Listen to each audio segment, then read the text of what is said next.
오늘 성령 강림 5째 주일입니다. 후반기를 여는 7월의 첫 주일이죠. 특별히 오늘 주일은 맥주 감사 주일로 지킵니다. 지난 반년간 하나님이 베풀어 주셨던 은혜를 생각하고 또한 앞으로 남아있는 반년 동안 어떻게 살아갈지 우리의 신앙의 결단을 하는 시간이죠. 특별히 코로나19라고 하는 처음 들어보는, 경험해보지 못했던 그런 혼란 속에서 맞이하는 감사절입니다. 그래서 우리의 마음은 더욱더 절실합니다. 무엇을 감사해야 할까? 과연 오늘 우리에게 감사할 일이 있는 것인가? 그런데 이런 상황에서도 우리가 감사가 가능한 것은 성령께서 우리를 감사의 존재로 세워주셨기 때문입니다. 우리는 존재 자체가 감사해야만 하는 존재입니다. 감사할 수밖에 없는 존재입니다. 왜냐하면 하나님을 알고 하나님과 교제하고 하나님과 함께 살아가다 보면 임마누엘 하나님이 내 안에 들어와 계시면 우리는 겉으로 보이는 어떤 상황 속에서도 감사할 수 있는 존재가 되기 때문이죠. 오늘 맥주감사절을 보내는 저와 여러분 모두가 저마다의 삶의 어려움들, 아픔들 다 끌어안고 있지만 그럼에도 불구하고 하나님 앞에 깊은 감사로 뜨거운 눈물을 흘리는 그런 깊은 아름다운 신앙 지니고 있는 줄 압니다. 오늘 말씀을 통해서 하나님께서는 하나님과 우리의 만남에 대해서 이야기하십니다. 하나님은 도대체 어떤 분이신가? 하나님은 어떻게 뵐 수 있는가? 하나님을 만나고자 하면 우리는 어떻게 해야 하는가? 하나님이 나에게 그 만남을 통해서 도대체 무엇을 주시는가? 하나님과의 깊은 만남, 그리고 하나님과의 만남을 통해서 얻어진 지식들, 지혜들, 우리가 깨달은 그 경험들, 그것을 가지고 우리는 어떻게 살아가야 하는가? 성경은 오늘 우리에게 전해줍니다. 흔히 교회를 다니면 전도 이야기 많이 하죠. 선교 이야기 많이 합니다. 교회가 부흥해야 한다고 이야기하고요. 복음을 널리 전해야 된다고 이야기합니다. 성령 강림절 시작할 때 사마리아 땅끝까지 나가서 복음을 전해라 하신 말씀 가지고 전도대회를 하기도 합니다. 그런데 전도, 선교, 이것은 의지, 용기, 결단, 그런 것 가지고 되는 일이 아닙니다. 무조건 외친다는 식의 막무가내, 무조건 끌고 온다는 식의 억지로 되는 것도 아니죠. 요즘 유튜브 세상이 되어가고 있잖아요. 그러면서 제일 중요한 단어가 컨텐츠라는 단어인데요. 아무나 유튜브 올리면 100만 명, 200만 명 보는 게 아니라 그 안에서 전하고 있는 컨텐츠, 내용, 그 내용이 참으로 솔깃해야 된다는 거죠. 하나님을 전하고 복음을 전하는데 그 복음의 내용이 듣는 사람에게 솔깃해야 됩니다. 21세기 2020년 우리가 전하는 복음의 이야기가 듣는 사람에게 솔깃할 수 있을까요? 과연 우리가 전하는 예수님 이야기를 듣고 이거 전에 들어본 적 없는데 이런 이야기 처음 듣는데 한번 들어보고 싶다 하고 혹하는 마음이 생길 사람이 있을까요? 안 들어본 사람이 어디 있습니까? 예수님에 대한 이야기, 교회를 다녀보지 않은 사람들이라도 예수에 대한 이야기, 교회에 대한 이야기, 복음에 대한 이야기 다 들어봤어요. 그래서 더 이상 그 겉보기의 내용 가지고는 아무도 솔깃하지 않아요. 그럼 우리는 도대체 무엇을 가지고 예수를 전하고, 무엇을 가지고 선교하고, 무엇을 가지고 복음 전파를 합니까? 그 안에 하나님과의, 나와 하나님의 진짜 만남이 들어가 있을 때 우리가 전하는 복음이, 우리가 삶으로 살아내는 복음의 생활이 보는 이들에게 솔깃해지는 것이죠. 예수님이 그리스도다, 예수님이 십자가에서 돌아가셨다, 3일 만에 부활하셨다, 누구라도 알 수 있는, 믿지 않는 사람이라도 줄줄 외울 수 있는 그런 교리, 그런 것이 솔깃한 게 아니라요, 그것을 믿는 사람들이 어떻게 살아가느냐, 하나님을 진짜 만난 사람이 어떤 삶의 모습을 보여주느냐 하는 것이 그들의 눈에 솔깃할 수 있는 것이죠. 그런 확실한 하나님, 확실한 기쁨, 참된 감사, 그게 우리의 삶에 어떻게 드러나느냐 하는 것입니다. 친구를 만나고 얼마나 많이 전화해서 우리 교회 좀 꼭 나와봐 해서 손 붙들고 끌고 오는 그런 전도, 물론 그런 전도도 중요합니다. 그러나 그것보다 더 중요한 것, 하나님을 만난 그 만남 속에 나의 삶에 진지한 기쁨, 진지한 감사, 내 삶 속에서 터져 나오느냐 하는 그것이 문제죠. 그렇게 참된 신앙의 삶을 살아가는 사람은요, 부끄러워서 내성적이어서 그 누구에게, 친구에게 혹은 전혀 모르는 사람에게는 말할 것도 없고, 지인들에게 예수 믿어볼래요? 이런 말조차 꺼내지 못하는 사람도요, 그 삶을 그렇게 진지한 만남 가지고 하나님과의 진지한 만남으로 진솔하게 살아가면 그 삶 자체가 전도가 되고 그 삶 자체가 선교가 되는 것이죠. 오늘 함께 읽은 본문의 주인공들, 욥과 바울과 예수님입니다. 한결같이 이 사람들은 하나님을 전했습니다. 흔히 말하는 전도, 선교를 했죠. 특별히 바울은 소리 높여서 외쳤습니다. 하지만 그 외침이 아니더라도 바울은 그 삶 자체를 진솔하게 살아갑니다. 진지하게 살아갑니다. 그 만남을 성실하게 보여주죠. 욥도 그렇습니다. 자칫 잘못하면 욥은 제멋대로 살다가 하나님께 심판받고 그 심판 뒤에 겨우 회개하는 사람처럼 생각되기 쉽지만 그렇지 않습니다. 욥은 그 세 친구들과의 논쟁 속에 자신의 신앙을 이야기하는데요. 그 신앙 속에 나타난 그 말들, 논쟁 속에 나타난 욥의 신앙을 보면요, 이 욥은 참 대단한 사람입니다. 세속주의, 당시 물질이 최고라고, 재산이 최고라고, 재물이 최고라고 말하는 그 사람들 사이에서 그 재물을 누리기도 했지만 재물과 상관없이 하나님을 붙들고 하나님의 지혜를 추구했던 그런 사람이죠. 예수님이야말로 더 말할 바가 뭐가 있습니까? 예수님이야말로 그 삶을 그대로, 신앙대로, 하나님이 원하시는 뜻대로 살아내신 분이죠. 이 세 분의 이야기를 우리가 들으면서 그 만남 속에 어떤 기쁨이 있었을까? 그 만남 속에 어떤 감사가 있었을까? 그 기쁨과 감사를 도대체 어떻게 표현하고 어떻게 전했을까? 그것을 받아들이지 못한 사람은 도대체 어떤 사람들일까? 그 이야기를 나눠보려고 하는 겁니다. 사도행전을 보니까 바울이 그리스 아테네를 찾아갑니다. 지난주에 읽었던 똑같은 본문입니다.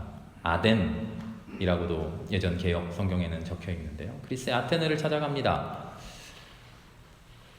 철학에 정통하지 못한 우리 일반 사람들도 그리스 하면 그리스 철학자들 무슨 테스 무슨 쿠스 하는 많은 사람들 이름 얼핏 기억나잖아요. 그 많은 사람들이 인간으로서 인간이 이루어낼 수 있는 가장 고등한 철학, 가장 그럴듯한 생각들, 이성적인 논리적인 생각의 정점 찍은 사람들입니다. 그 당시 2000년 전 그 고대의 그리스의 철학을 지금도 그대로 따라가고 있을 뿐입니다. 그것을 초월하는, 그것을 능가하는 새로운 철학 별로 나타난 게 없습니다. 아테네는 철학의 중심지, 지식, 학문, 종교, 의학, 예술의 본산입니다. 그곳에 사는 사람들 자부심으로 가득합니다. 세계의 지성을 주도한다는 바로 그곳에 가서 바울이 만난 세계의 지성인들, 바울은 그들을 만나고서 철저하게 실망합니다. 이 사람들 도대체 뭐지? 지극히 자기중심적인 교만에 빠져있는 사람들. 바울, 당신이 전한다고 하는 시는 뭐요? 이건 이런 거구나. 바울의 복음 속에, 바울의 신앙 속에, 바울이 만난 하나님이 전해주시는 그 신앙의 기쁨 속에 들어있는 우리의 삶을 초월하는 그 초월, 그것은 알지도 못하고 이해도 못하면서 다 아는 것인 양 고개를 끄덕끄덕거리는 소위 지식인들, 그들을 바울은 만났던 겁니다. 아테네 선교의 결과는 다른 도시에 비해서 매우 빈약합니다. 그럴 수밖에 없을 것 같습니다. 아테네 사람들은 바울이 전해주는 그 기쁨, 그 즐거움을 깨닫고 경험하기보다는 자기가 알고 있는 지식, 자기가 알고 있는 기쁨, 자기가 누리는 즐거움, 거기에 너무나 깊이 취해 있는 것이죠.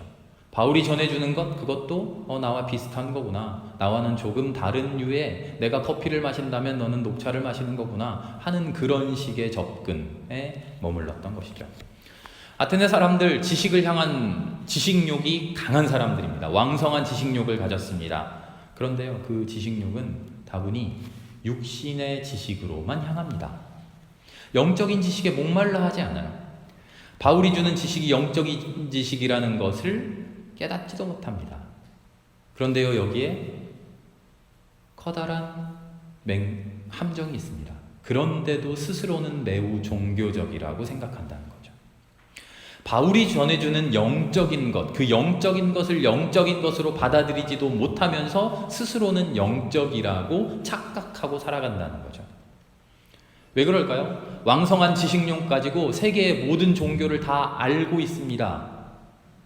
이런 종교는 이런 신을 섬기고 이 신이 이야기하는 것은 뭐고 이 신을 따르는 사람들은 이렇게 살아. 그들의 경전은 이거고 이 사람들의 특별함은 이거야. 이 사람들의 독특함은 이거야. 이 사람들은 이렇게 예배드리고 이 사람들은 이렇게 찬양하고 기도하고 삶을 이렇게 살아. 다 알아요. 종교를 하나의 문화처럼 누리고 즐기는 사람에 불과했던 겁니다. 이런 그들에게 바울의 주장은 아주 낯선 것이지만 여럿 중에 하나에 불과합니다. 바울의 주장은 본질적으로 낯선 것입니다. 왜 그럴까요? 이 사람들은 자신의 손바닥 위에 내가 알고 있는 지식들을 수집하고 내가 전지전능한 눈으로 이 지식들을 바라보며 판단하며 그렇게 살아왔습니다. 그러나 바울이 전해주는 것은 전혀 다릅니다. 그런 태도를 버리고 그런 삶의 자세를 버리고 바울이 전해주는 하나님 앞에 무릎 꿇으라는 거죠. 내 손바닥 위에 신들을 올려놓고 어느 신이 좋은가 골라보자 하는 그런 태도가 아니라 바울이 전해주는 참된 신 앞에 내 삶을 내려놓고 하나님 내 삶을 보아주십시오 하는 전혀 다른 삶의 모습을 보여줘야 하는 것이죠. 이들은 그렇게 하지 못합니다. 아테네 사람들의 교만한 태도의 근본, 그 근본에는 자기 스스로를 특별하게 생각하는 교만함도 들어있습니다. 다른 사람들은 무식하지만 나는 잘 알아. 다른 사람들은 편협하고 하나밖에 모르는 배타적인 사람이지만 나는 열려있어. 다 수용할 수 있어. 다 포용할 수 있어. 다른 사람들 이해 못하지만 나는 이해해. 괜찮아. 언뜻 훌륭해 보입니다. 언뜻 고상해 보입니다. 하지만 그 생각의 근본에는 잘못된 선민사상이 있습니다. 하나님께서 온 세상 모든 사람을 사랑하신다 알고는 있지만 하나님이 사랑하는 그 사람을 나도 똑같이 사랑하고자 하는 태도는 없습니다. 하나님의 백성으로 하나님이 삼아주시고 모두를 구원하신다고 하는 그 깊은 사랑을 들어 알 수는 있지만 그 사랑의 자리로 내려올 수는 없습니다. 나는 다른 사람들보다 많이 아는 사람이요. 나는 다른 사람들을 가르쳐야 하는 사람이요. 나는 다른 사람보다 뛰어나고 우월한 사람인 것이죠. 그래서 바울의 기쁨과 그들의 기쁨 사이에는 엄청난 간극이 있습니다. 바울이 전해주고자 하는 하나님의 기쁨, 그것은 나를 내려놓고 나를 포기하고 내가 알고 있는 지식, 하나님 앞에 아무것도 아님을 알고 하나님이 주시는 지식으로 살아가고자 하는 그런 기쁨이죠. 아테네 사람들의 기쁨은 정반대입니다. 내가 알았다 하는 뿌듯함, 내가 얻었다고 하는 그 만족감, 내가 이루었다, 내가 뛰어나다 하는 그 마음의 벅찬 기쁨. 바울의 기쁨은 어떻습니까? 내가 알지 못하는 것 하나님이 알려주셨다. 내가 알았던 것 아무것도 아니었다. 내가 이루지 못할 것 하나님이 이루어주셨다. 내가 얻지 못할 것 얻게 해주셨다. 지금 난 아무것도 아닌데 앞으로의 나의 미래는 하나님이 나와 함께 하셔서 정말 찬란하게 빛날 것이다. 바울의 기쁨은 바로 여기에 있는 것이죠. 난 여전히 알지 못하고 난 여전히 이루지 못할 것이고 나는 여전히 실패할 것이고 난 여전히 아무것도 아닌 사람이지만 하나님이 나와 함께 임마누엘 해주시기에 나의 삶은 앞으로도 찬란할 것이다. 그것을 믿는 신앙이 바울의 신앙이고 바울의 기쁨의 근거가 바로 그것이죠. 아테네 사람들의 기쁨은 정반대의 기쁨입니다. 내가 아는 것으로의 기쁨, 내가 얻은 것으로의 기쁨, 내가 소유한 것으로의 기쁨. 그것을 내려놓는다면 이들이 기뻐할 수 있을까요? 감사할 수 있을까요? 전혀 감사하지 못하죠. 이들의 모습 속에 우리의 모습이 그대로 보이지 않습니까? 우리 하나님에 대한 왕성한 지식력 가지고 있습니다. 그리스도인들 성경을 배우고요, 말씀을 배우고 성경을 읽고 하나님에 대해서 많이 알아갑니다. 그리스도를 알고 구원을 알고 신앙생활을 해갑니다. 그러나 그 어떤 것도 신앙이 아니라 문화가 되어서는 안 됩니다. 내가 누리는 것이 되어서는 안 됩니다. 내가 그리스도인으로 살아야지 그리스도인의 삶을 누려서는 안 됩니다. 그리스도인으로서의 삶을 문화처럼 교회 다니고 예배하고 찬양하고 기도하는 것을 다른 사람이 커피 마실 때 나는 녹차 마시는 것처럼 그런 식의 문화처럼 누려가면서 스스로를 나는 신앙인이라고, 나는 종교인이라고 그렇게 속여서는 안 되는 것이죠. 내가 선택한 것이 제일 맛있어 메뉴판 중에 하나 고르듯이 그런 식의 우월감이어서는 안 됩니다. 우리가 하나님 앞에 나오고 하나님을 믿고 하나님의 말씀대로 살아간다고 하는 것은 하나님을 믿을 수밖에 없는 이유, 하나님을 믿어야만 하는 이유, 하나님의 뜻대로 살아야만 하는 이유, 그 은혜, 그 이유를 깨닫는 기쁨에서 출발해야 됩니다. 하나님의 섭리에 붙들려 사는 것, 그것이 없다면 우리가 나의 의지대로 나의 생각대로 하나님을 선택해서 하나님 곁으로 나아가고자 하는 그런 식의 종교 문화라면 우리는 다시 처음에서 하나님을 만나야 됩니다. 이 처음에 이 근본을 다시 떠들러 보면 그 안에 교만이라고 하는 아이가 숨어 있습니다. 세상에 수많은 사탄 마귀가 있는데요, 가장 끈질기고 가장 교활하고 가장 분별해내기 어려운 놈이 교만이라고 하는 마귀입니다.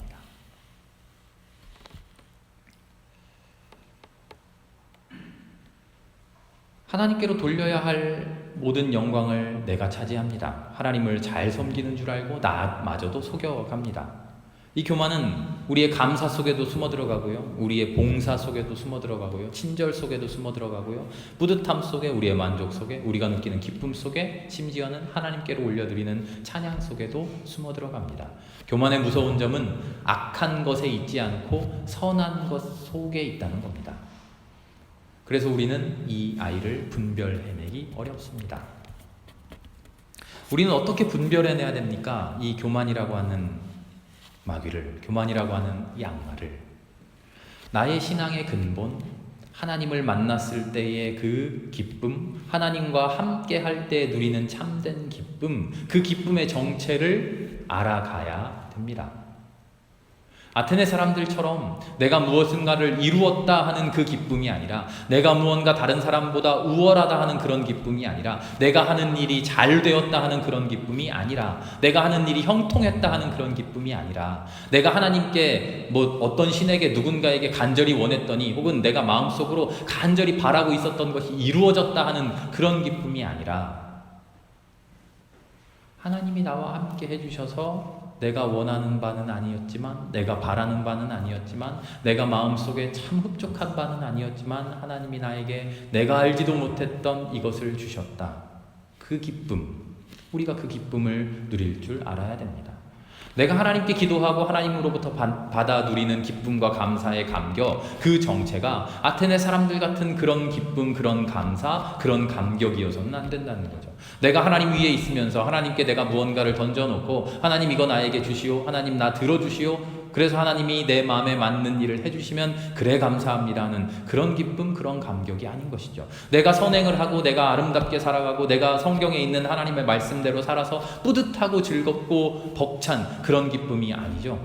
그런 기쁨이 아니라 섭리 속에 있는 나를 알아가는 겁니다. 나는 모릅니다. 하나님만이 아십니다. 나는 못합니다. 하나님만이 하실 수 있습니다. 나는 실패합니다. 그러나 하나님이 성공하게 해주십니다.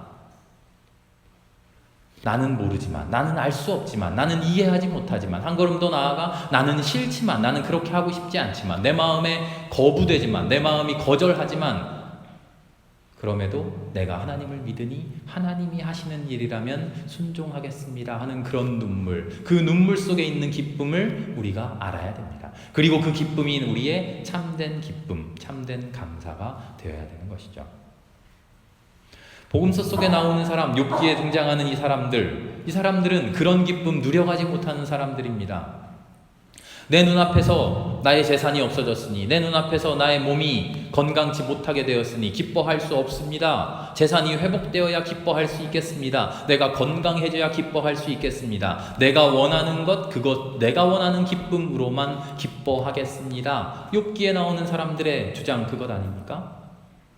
하나님을 믿는다고는 포장을 하지만 내가 이만큼 선한 일을 했다라고 뿌듯함으로 기뻐하겠습니다. 내가 율법에 비추어서 아무것도 잘못된 것 없이 나는 정말 선한 사람이야, 그런 자부심을 느낄 때 기뻐하겠습니다. 똑같은 사람들 아닙니까? 아테네 사람들과 뭐가 다릅니까?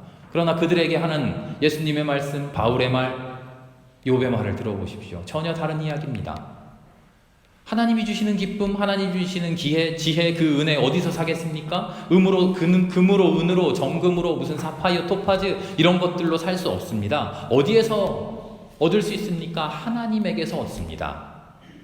하나님이 무엇을 주십니다가 아니라 하나님에게서 얻습니다. 하나님이 기쁨이라는 겁니다. 하나님이 주시는 것 우리에게는 아플 수도 있습니다. 하나님이 주시는 것 거절될 수도 있습니다. 하나님이 주시는 것 껄끄러울 수도 있죠. 하나님이 만들어주신 나의 모습, 이런 나의 삶, 내가 앞으로 헤쳐가야 될 나의 삶의 그 길들 정말 싫을 때도 있죠. 그러나 하나님으로 기뻐하는, 하나님으로 즐거워하는, 바로 거기에 지혜를 찾고 바로 거기에서 은혜를 찾아가는 것, 욥이 전하고 있는 바로 그 기쁨입니다. 그래서 욥은 마침내 고백하죠.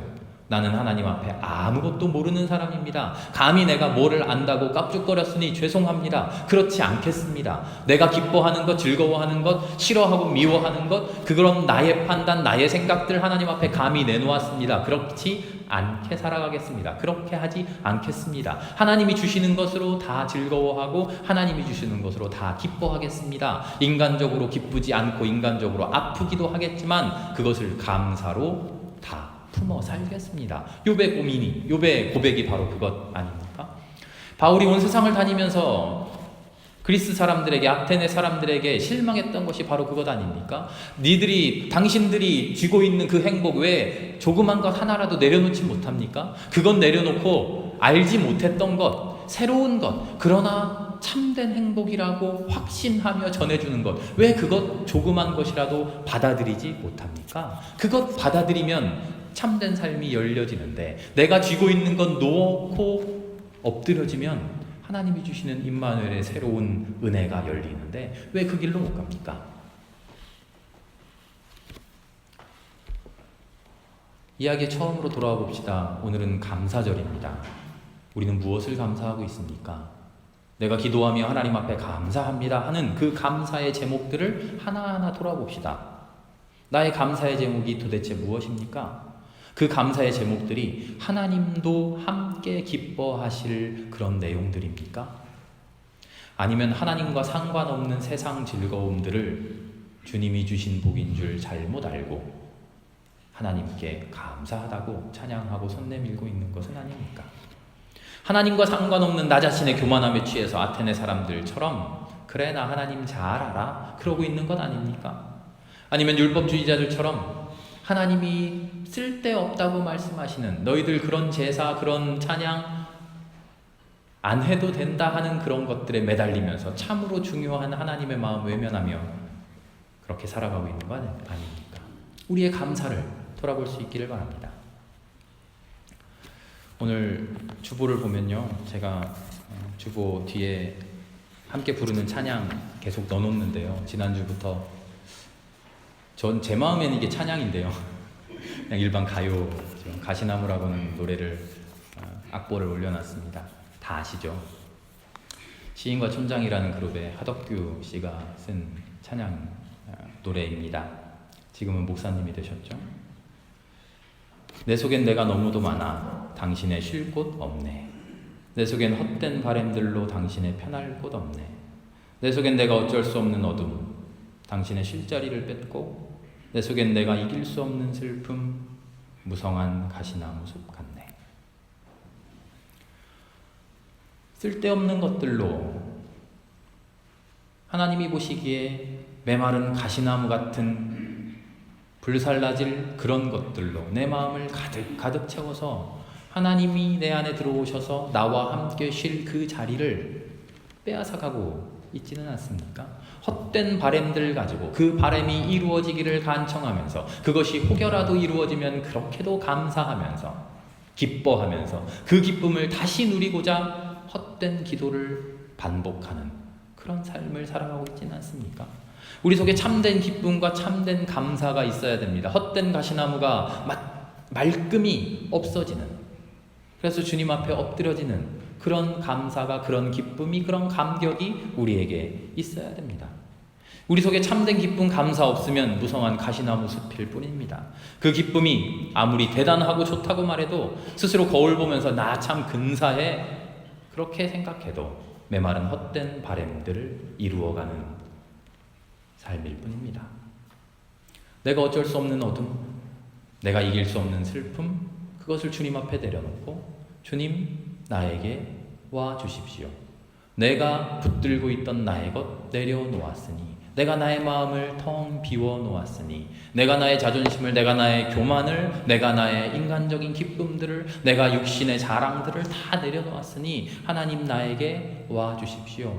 우리의 기쁨이, 우리의 감사가 그런 내려놓음의 감사가 될 수 있기를 바랍니다. 그러면 마침내 바람이 불어옵니다. 바람이 불어오면 우리는 울고 외롭고 괴로웠다고 그렇게 고백하지만 참된 바람, 참된 성령의 바람이 불어오면 마침내 그 울음 속에, 그 고백 속에 하나님이 주시는 참된 기쁨이 들어있는 줄을 우리는 알게 됩니다. 그 기쁨으로 즐거워하고 그 기쁨으로 감사의 삶을 살아가는 저와 여러분 모두가 되기를 기도합니다.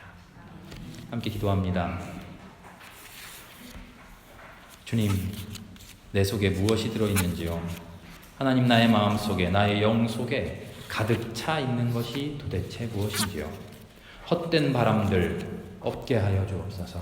하나님이 아닌 것으로 채워가고 그것을 붙들고 내려놓지 못하는, 그리고는 그것이 하나님이 주신 것이라고 잘못 착각하고 있는 그런 우리의 마음을 주여 말끔히 내려놓을 수 있게 하여 주시옵소서. 그래서 주님과 만나고 주님과 하나 되어 마침내 임마누엘 그 기쁨 누려가는 우리가 되게 하여 주시옵소서. 모든 말씀을 예수님의 이름으로 기도합니다. 아멘.